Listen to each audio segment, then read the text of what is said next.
Hello, I'll be taking you on a journey through the ancient Roman culture. First, we'll start with sculpture. The Romans wanted their sculptures to be more realistic, natural, and lifelike, unlike the Greeks.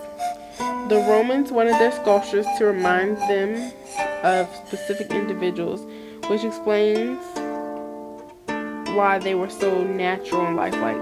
The Romans felt that a character of a person could best be shown through facial features and expressions, which is why they made a lot of busts, which is the head and shoulders of a person. The Romans also liked their sculptures to be free flowing, very characterful, and in narrative relief scenes. In our next stop, we'll be talking about the women's role. Women ran the household. Their job was to cook, clean, and teach their daughters. Most women worked in the house or the shop. Rich women could become priestess. The most important priestess were the Vestal Virgins. Few women ran their own businesses. There were professions such as midwives, hairdressers, and doctors for few women, but not everyone was allowed. The Romans also trained some women slaves as gladiators. Politics. Romans called their form of government Republica. Republica meant a matter for the people. Each year, two officials called councils were elected by the citizens. Citizens could only be men. Councils had as much power as the kings. The councils were in charge of the army. All decisions had to be unanimous between the two councils. Praetors were the chief judges. Censors kept the register of citizens who were entitled to vote. Quaestors looked after state finances, and aediles were in charge of all public work. The Senate was made up of ex-officials. They formed a parliament that discussed matters of state and advised officials. In ancient Rome, pottery was produced in large quantities. They were used for storage, and they came in the form of jars, dishes, and bowls. There were two types of potteries: fine ware and coarse ware. Fine ware was used for more formal events such as dinner, and courseware was used for everyday use, much for the storage of the different foods that they had. Next, we'll talk about food. In the countryside, farmers grew for people in the cities. In ancient Rome,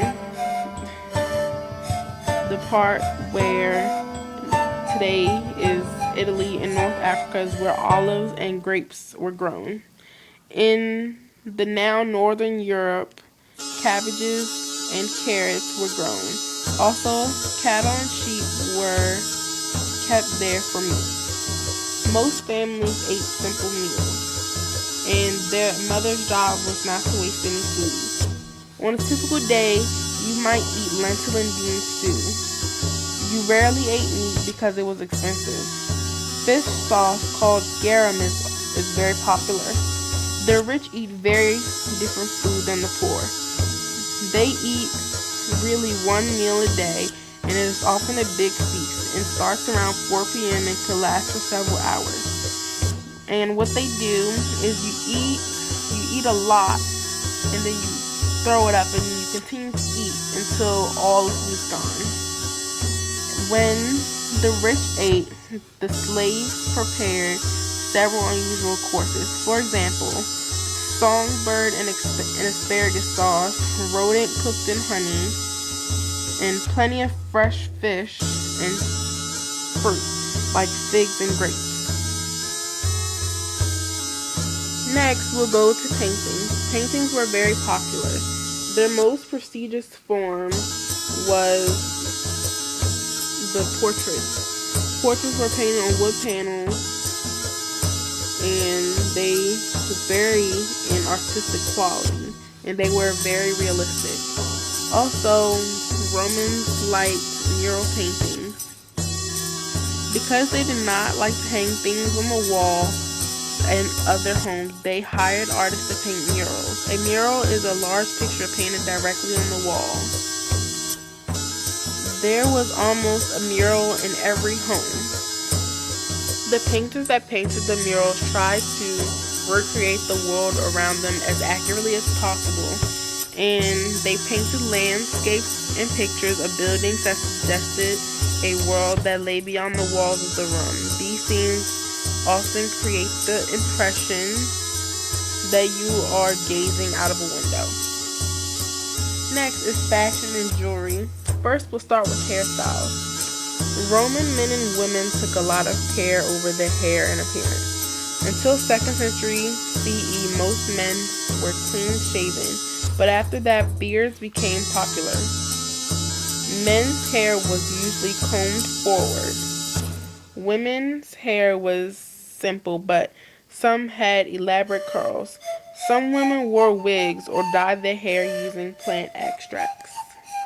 Next is clothing. Many women used makeup for pale complexion because it was fashionable.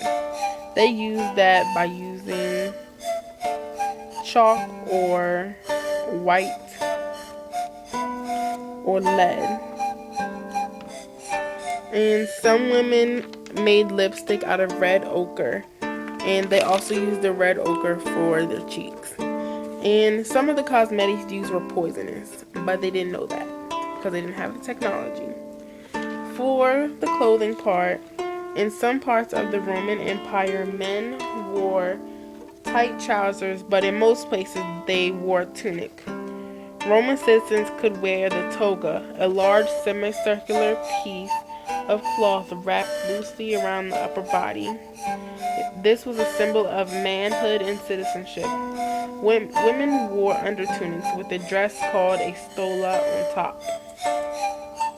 For jewelry, both men and women wore jewelry. This included brooches, necklaces, and rings. Most jewelry was made of glass or cheap bronze. Many women had their ears pierced for earrings. Decorated brooches held clothing together. The Roman religion. Early Romans believed gods and goddesses and powerful spirits were everywhere, and that they controlled human actions. Romans adopted gods and goddesses from other people, especially the Etruscans and the Greeks. The king and queen of the Roman gods were Jupiter, the great god of the sky, and Juno, the patron gods were Jupiter, the great god of the sky, and Juno, the patron goddess of women.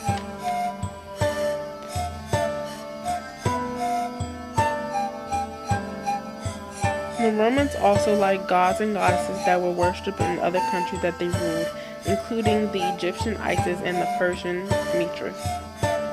These gods were worshipped at altars and other places. They were also given sacrifices. After Constantine converted to Christianity in 313 CE, Christianity became the Roman Empire's official religion. Next is architecture. The Romans were excellent planners and builders. Many Roman architecture has survived. The Romans excelled at architecture.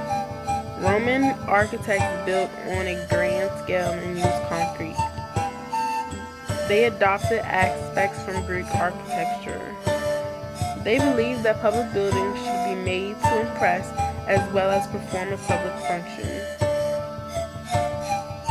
The dome permitted construction of vaulted ceilings and provided large covered space, such as the public baths and basilicas. An example of the dome would be the Pantheon. Most Roman cities had at least one thermae, which were centers of public bathing and socialization. Columns were used for decoration instead of support. Lastly, burial practices. When a person died, they would be washed and dressed in their finest clothes. A coin would be placed in the mouth, under the tongue, or on the eye, so that the ferryman was paid to row it to the land of the dead. After being laid out for 8 days, it would be buried.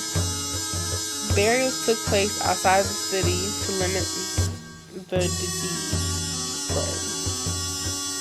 In ancient Rome, funerals were very expensive. Before burial was in place, most people were doing cremation, but then they shifted to actual burial. While using the cremation method, the ashes were placed in glass urns, which